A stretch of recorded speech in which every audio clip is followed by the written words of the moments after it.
দুটো ভালো খবর আছে। ভাবছি এই ব্লগে বলবো না পরের ব্লগে তোমাদের সাথে শেয়ার করব। তো ইচ্ছা তো আছে যে শেয়ার করে দেওয়ার খুব তাড়াতাড়ি। ঠিক আছে, ব্লগটা দেখতে থাকো।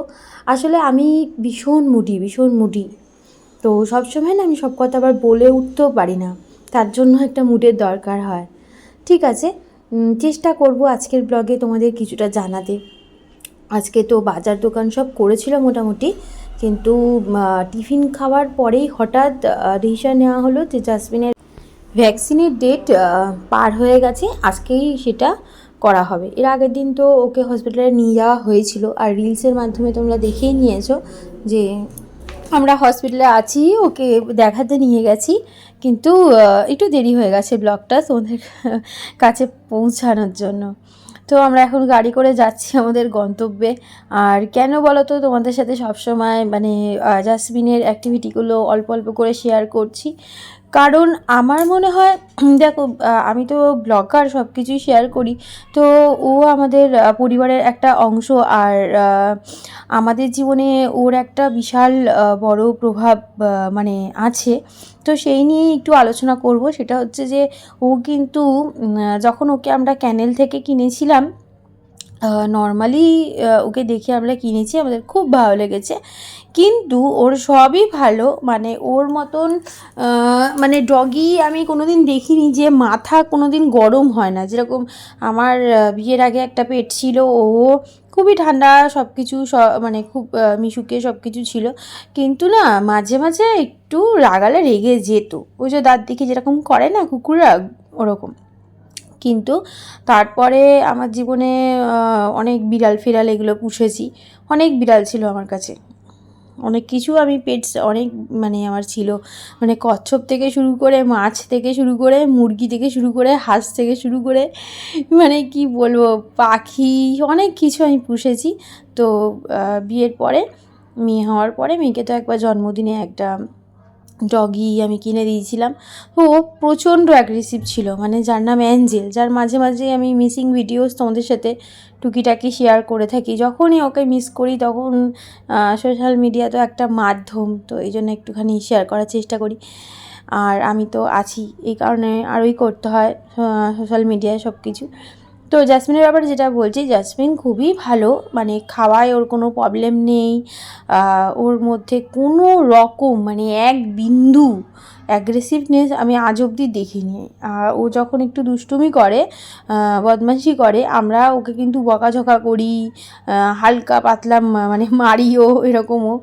কিন্তু ওর মধ্যে কোনো দিন মানে বিপরীত যে একটা প্রতিক্রিয়া যেটা বলে, মানে একটা অ্যাটাক করা বা রেগে যাওয়া বা এরকম দাঁত খিঁচানো, কোনো দিন আমরা এই 3 বছর ধরেও আছে, কোনো দিন আমরা ওর মধ্যে আমরা দেখিনি এই ব্যাপারটা। কিন্তু না, ও ছোটোবেলায় একটা ঘটনা হয়েছিল। আমরা তো ওকে সোনারপুর থেকে কিনেছি, আর সোনারপুরের ভেতরের কোন দিকে থেকে ওকে নেওয়া হয়েছিল, নামটা আমাদের বলেছিলেন দাদাভাই, আমার ঠিক মনে পড়ছে না। তো ওইখান থেকে ক্যানেলে এসছে, মানে জন্মেছে, জন্মানোর ওই 35-40 দিনের মাথায় ওই ক্যানেলে ছিল।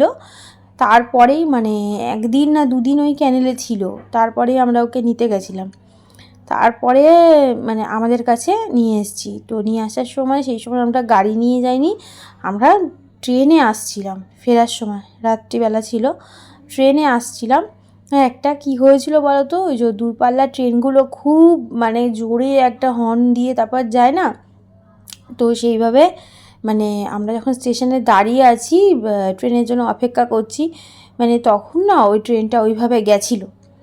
আর ও কী করেছিল, যেহেতু একদম ছোট্ট ছিল, মায়ের কোল থেকে এক জায়গায় এসছে, আবার 2-1 দিনের মধ্যেই আরেক জায়গায় বেরিয়েছে প্রথমবার। এবার ও একদম ছোট্ট দুধের শিশু তখন। হ্যাঁ, এবার সেই সময় কি হয়েছিল বলো তো, ওকে কোলের মধ্যে আমরা একটা মানে কাঁথা টাইপের দিয়ে জড়িয়ে নিয়ে আসছিলাম।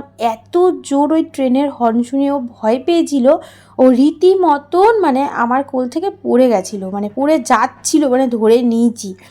বা তার আগে অবধি কিন্তু একদম ঠান্ডা ছিল, একদম চুপচাপ, মানে আমাদের ননদের বাড়িতে ছিলাম, ওখান থেকে কোলে করে অটো থেকে তোমার কোলে করে স্টেশন, একদম চুপচাপ ছিল। কিন্তু অনেকটাই রাস্তা চুপচাপ ছিল। ওই ট্রেনটা ওরকম দূরপাল্লার ট্রেনটা ওরকম হর্ন বাজিয়ে যাওয়ার পরে ও যেরকম ভয় পেয়ে গেল, তারপরে ওকে শান্ত করার জন্য আমার ছোটো ননদ ছিল আমাদের সাথে, ও ভেতরের দিকে স্টেশনের ভেতরের দিকে ওকে নিয়ে গেছিলো, কারণ ও খুব ভয় কেমন করছিল।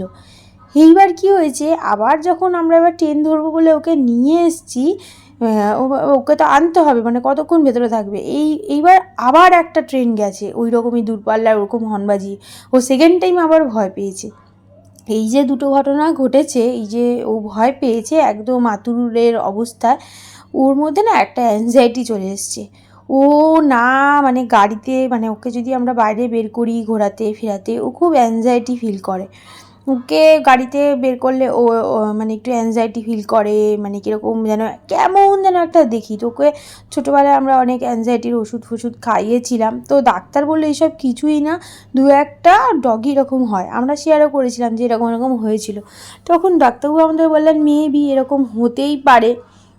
এবার আরেকটা তো জানোই, এই একটা ওর অ্যাংজাইটি, মানে বাইরে বেরালেও নর্মাল একটু থাকে, একটু ভয় পায় কীরকম একটা পায়, যেহেতু আমরা একদমই বাইরে বের করি না, ছাদে ওকে রেগুলার ঘোরানো হয় কিন্তু বাইরে নিয়ে যাই না।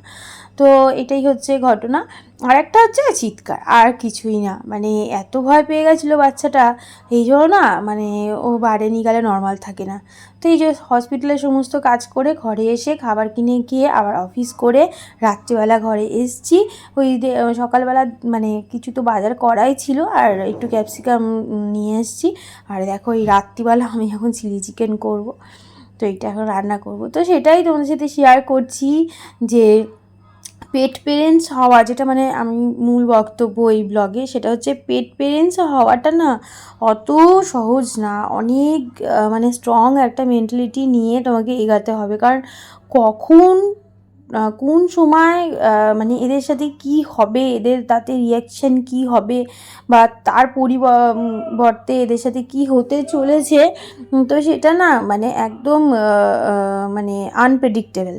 হ্যাঁ, তো এই জন্য খুব একটা স্ট্রং মেন্টালিটি যদি থাকে তাহলেই কিন্তু মানে পেট পেরেন্টস হওয়া উচিত। আর এমনও এক একটা দিন যায়, মানে আমাদের খুব দরকার, আর্জেন্ট বেরাতে হবে, বা হয়তো এক্সাম চলছে বা কিছু একটা সিরিয়াস ব্যাপার, সেই সময়ও কিন্তু অনেক রকম ডিস্টার্বেন্স করে, মানে আর ওটা একবার দুবার না, মানে রেগুলার। ও বাইরে ঘুরতে ভীষণ ভালোবাসে, বাইরে গেলেও খুবই ফ্রেন্ডলি, মানে কোনো দিন আমি দেখিনি যে কেউ ওকে অপছন্দ করেছে বা ও কাউকে অপছন্দ করেছে। হ্যাঁ, কিন্তু কুকুরদের তো একটা বৈশিষ্ট্য আছে যে ওরা কিন্তু ভালো খারাপ সব বোঝে। এমন দু একজন আছে যাকে দেখে কিন্তু ও চিৎকার করে, মানে রেগে ওর তখন গলার ভয়েস পাল্টে যায়, ওর পুরো রূপ বদলে যায়, মানে ও বুঝে যায় যে মানে যেটা হচ্ছে ডগিদের নেচার, মানে বুঝেই যায় কে ভালো কে মন্দ, তাকে সে একদমই ও পছন্দ করে না। আমার আগে ডগিগুলো এরকম ছিল, আর এও এরকম, মানে যাই হোক। তো এটাই বলছি এই ব্লগে যে যারা এরকম ভাবছো যে তোমরা ঘরে কোনো পেটস আনবে, বিশেষ করে ডগি, সব কিছু ব্যাপারে তো আমার অভিজ্ঞতা নেই, আমি আমার ভিডিওর মাধ্যমে আমি কিছু অভিজ্ঞতা তোমাদের সাথে শেয়ার করি, তারা একটু ভাবনা চিন্তা করে স্ট্রং মাইন্ড নিয়ে তারপরেই কিন্তু পেট পেরেন্টস হবে। কারণ আমি ফেসবুকে, ইউটিউবে অনেক এরকম, ইনস্টাগ্রামে ভিডিও দেখি যে অ্যাবান্ডন করে দেয় ডগিদের, এত খারাপ লাগে এগুলো দেখে, এত কষ্ট হয় যে হঠাৎ একজন ঘরে আছে এত দিন ধরে, এত বছর ধরে, তাকে একটা জায়গায় গিয়ে বেঁধে কী করে তারা চলে আসে, মানে আমি তো মানে এগুলো কল্পনার অতীত, মানে আমাদের এগুলো আমরা কোনো দিন ভাবতেই পারি না। মুখে অনেক কথা রেখে গেলে এটা ওটা হয়তো আমিও মানে সেই সিচুয়েশানে ওকে বলি, কিন্তু এই সমস্ত মানে কল্পনার অতীত কী করে মানুষ এসব করে আমি ভাবতেই পারি না। তাই বলছি যে খুব বেশি স্ট্রং মাইন্ড হলে আর সব কিছু সামলানোর অ্যাবিলিটি থাকলে তবেই কিন্তু স্টেপ নেবে তোমরা, যারা এখনও ভাবছো যে পেট নেবে আনবে ঘরে, এটাই, আর কিছুই না। আর বিশেষ কি বলতে পারি আমি আর, কারণ আমি সোশ্যাল মিডিয়ায় আসার পর থেকে আমি যতটা পারি না আমি শেয়ার করার চেষ্টা করি যেটুকুনি আমার মধ্যে আছে পজিটিভিটি। দেখো অনেক কিছুই তো জীবনে ঘটনা থাকে, কিন্তু সেগুলো কি সবাই সোশ্যাল মিডিয়ায় শেয়ার করে? হ্যাঁ, একেকজন শেয়ার করে ফেলে, তাদের কেচ্ছা, বলতে ভালোবাসে বলে ভিউজ আনে। আমি পারি না এইসব। আমি চাই আমার কন্টেন্ট দেখে মানুষ কিছু জানুক, যেটা আমার মধ্যে আছে অল্প বালির কণা সমান, সেটা জানুক। আর এই ভিডিওতে অনেক কিছুই আমি ভয়েস মানে দিয়েছিলাম, কিন্তু যখন আমি এটা ভয়েস ওভার দিতে লাস্ট বসলাম এডিটিং করতে, ভাবলাম যে না, আমার মনের এই কথাগুলো তোমাদের সাথে এই ভিডিওতে শেয়ার করি। কারণ সবসময় না আমার সব কথা আবার বলে ওঠাও হয় না, ওই যে আমি বললাম আমি ভীষণ মুডি এই কারণে। তো আজকে আমি ভাবলাম যে অন্য সময় তো বক বক করি, আজকে এইভাবে তোমাদের সাথে মানে নিজের মনের কিছু কথা মানে পেটদের নিয়ে শেয়ার করি। আর যাদের পেট আছে তারা সবাই খুব ভালো থাকো ওদেরকে নিয়ে, আর আমার জাসমিনকেও আশীর্বাদ করো যেন ও ভালো থাকে।